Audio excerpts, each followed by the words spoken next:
পাট মন্ত্রণালয়ের আমি দৃষ্টি আকর্ষণ করে বলবো যে পর্যাপ্ত পরিমাণ পাট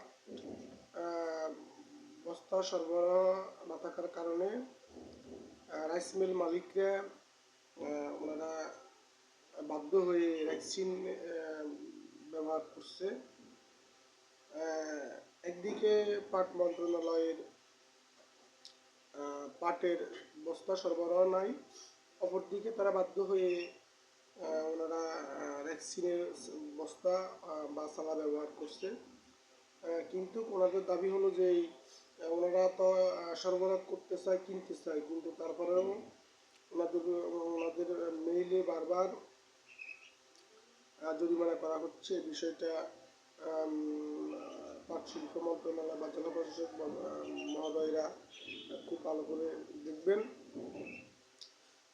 বলে ওনারা দাবি জানান। এ বিষয়ে একাধিক নাম প্রকাশে অনিচ্ছুক রাইস মিল মালিকরা জানান যে বর্তমানে কৃষকরা